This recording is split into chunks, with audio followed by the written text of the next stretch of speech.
Hi, it's Liz from Lohas Canada. So we are in the middle of May. This is a knitting, a sewing podcast, other crafty things, and looking more to the eco-friendly side of things. So it is the middle of May, so it's nice and springtime. I'm wearing my Haust cardigan. This is by Skeindeer. And it's been so nice. This is just a commercial t-shirt that's made out of cotton, so it's nice. I can throw that on and then throw my cardigan on in the morning. It's still a little bit cool in the morning here. I'm on Vancouver Island, which is on the western side of Canada in British Columbia. So it is still a bit chilly, but we're out in the garden planting everything, trying to get everything that you need to do for spring done, but that means kind of switching up the knitting. So we will talk about the knitting first. And I will have a video out on this pretty soon, and this is the Arne and Carlos. It's S9669 scarf. So I have finally finished it. I just need to weave the ends in together at the bottom, block it, so I'll have a finished object video to talk about what I liked, what I didn't like about it, and kind of go into a bit more detail about it. It is fairly long, so you can see here. And yeah, I go into a bit more detail on it once I wash and block it. I will put it away for the fall, but it did take me, so February, March, April, May, 4 months to do it. Yeah, I'm so happy I learned about it, color working. I learned the Norwegian way of holding yarn, a little bit or more ergonomically correct for me, and it actually has sped up my knitting time because I'm not moving my hands as much.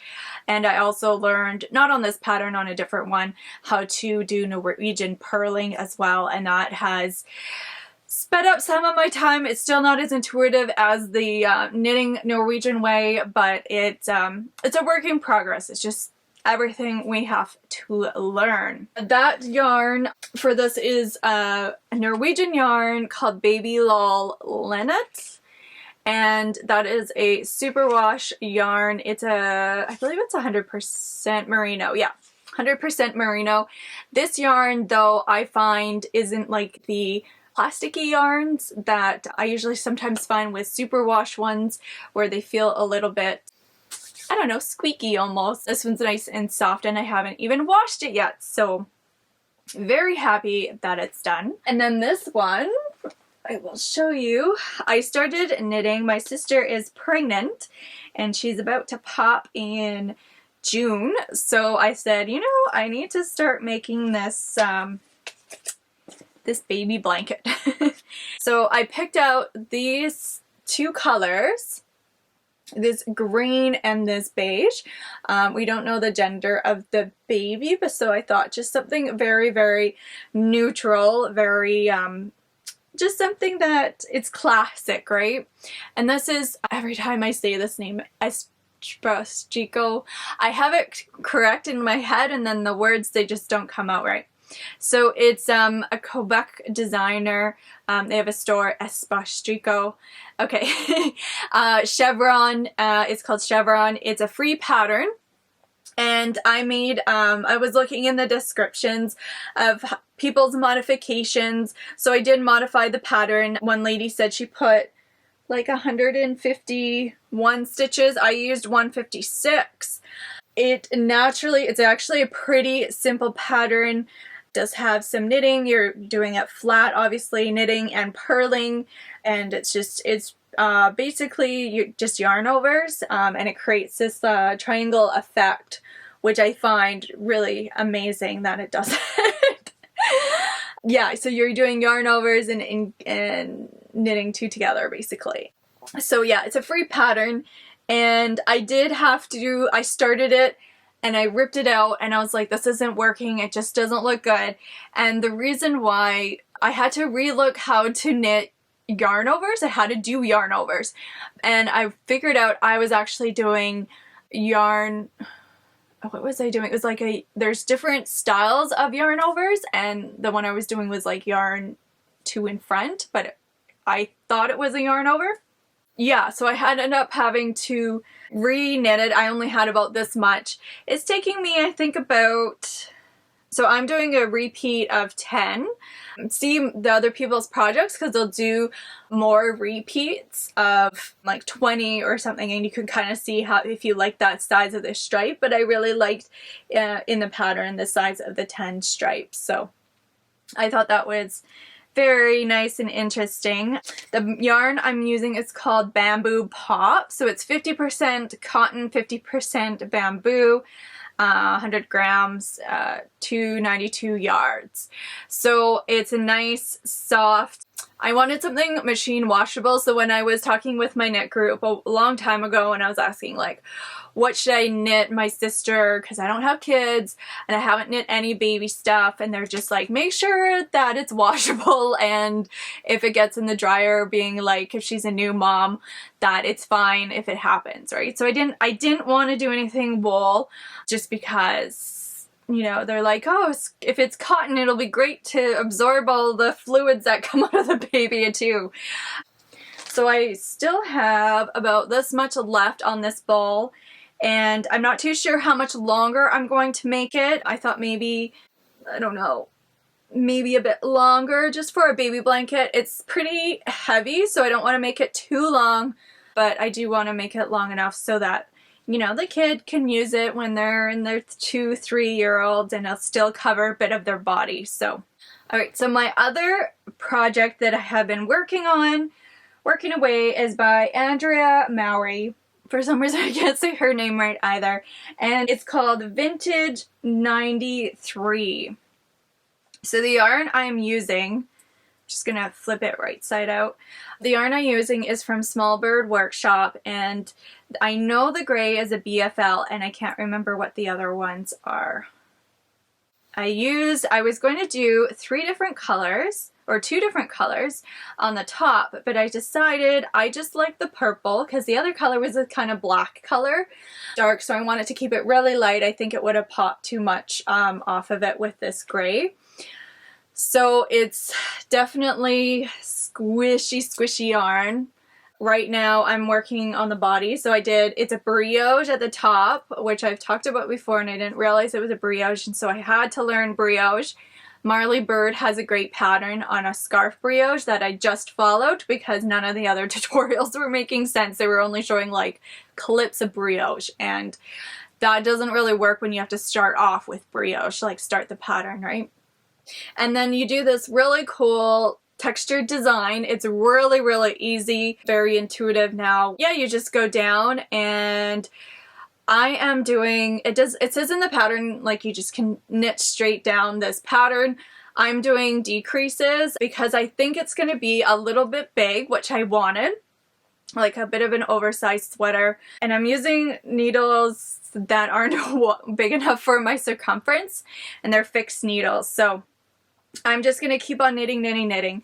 This much left from this ball, and I do have 2 other balls because in the pattern it does show as a t-shirt, but I knew I wanted to make it into a long sleeve sweater. So that is all for my knitting because I want to get those projects done before I start on my spring summer tops. I do have some cotton yarn that I am itching to get into because I do want to make a couple of different t-shirts that I have seen, but I really want to finish up these projects before I start something else. So I haven't been sewing a lot, to be honest. I go through these hiatuses, you know, same with knitting as well. Like my knitting kind of tapers off during the peak of the summer, and I read a lot more. Like, so, but I've been making, we have been doing a bunch of camping, and every single time we've gone camping, I've forgotten my pillow. So I was thinking, you know what, I'm going to I'm just going to sew some camping pillows, just like straight up, put them in my car, so then I have them, and these, like, I won't forget these camping pillows because I think we've gone camping now like 4 or 5 times, and I've forgotten my pillow every single time. I always forget 2 things. It's like my pillow, and there's something else that I always forget. Oh, I don't bring enough coffee. For some reason I always think that that's enough to bring in the little container, and it never is. So I made 2 pillows. I thought these pillows were going to be bigger, but by the time I cut out the fabric, flip it inside out, stuff them, this is the size. So it's a pretty good size just for, like, I don't know, having different pillows around. And then I made this bigger one, which can be like great for a sleeping pillow or a body pillow. So I just need to make some covers for these. I was just thinking overlapping the fabric so it'll be kind of a slip fabric, or maybe this one I'll just make it into a tube and just have it at the end type thing. So I did fill these pillows with Carport. So I ended up, I think last year or the year before, I bought this huge box of Carport, and it's like this tree fiber. I think it's from India. I'm not 100% sure, but it's a tree fiber that actually gets broken down, and it's very, very fluffy. So back before there was polyester stuff, that's what they used to stuff like teddy bears and your pillows stuff. So it is very, very squishy. It is super fluffy. Like I stuffed it and then sewed up the end by hand, and then had to take like a lint roller because the fluff was getting everywhere. I didn't want to put it under machine to machine sew the top part, because I think with that material it would probably wear out my needle. I mean, I wasn't doing a large amount anyhow, but it would wear out my needle pretty fast just with that type of fiber. So that's basically it for my sewing. I just found out we're just at the 2-month mark for going into my practicum for early childhood education. So I was like, oh my gosh. And so that's going to be full-time work plus journaling every day plus assignments. So I actually don't know if I'm going to have that much time to knit or sew. So with that, with my practicum, we were also told, so I have 3 practicums at 3 different daycares, and at each place we're there about 3 weeks, I think, or 4 weeks. I think it's 4 weeks. And in that 4 weeks, we have to have 15 different activities with 15 and implement them. So they have to get approved first, obviously, but we can't, for being intuitive teachers or intentional teachers, we can't plan out all these activities right now because we don't know what the kids are interested in. We don't know, like, we're basing these activities what the children are interested in and what they're like maybe learning about right then, and how to branch it off and support them in that journey. This week we've been doing art, which has been very, very interesting, understanding the process of how to support a child to create what they want to create, not your end product, that it has to look a certain way.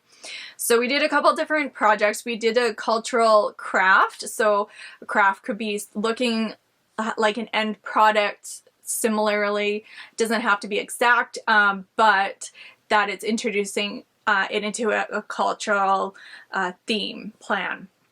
So for my cultural craft activity, we did the button blanket. So First Nations people use the button blanket at ceremonies. It's part of their regalia. So these are just pieces of felt, and that was one part of it. I was also thinking it might be interesting to have, like, I don't know what size dolls that they have, but I could attach some string or maybe some beads or something and actually start creating like a little regalia closet. So it's like these are regalias from different parts of the world. This is different, you know, than costumes, because costumes are, you know, costumes are something you're putting on. So like a clown costume, where regalia is for ceremonies and cultural events. So, I mean, we're not going to dive too heavily deep into all this, but I think there needs to be some, like, awareness, especially when you talk about cultures, and that they don't wear this all the time, right? Like, they don't wear it to go grocery shopping. These are special events. These are for ceremonies. And I think that's very, very important, because that's where I live right now. Like, you know, this is what First Nations people in my area in the West Coast, they use button blankets. So I think that's very important.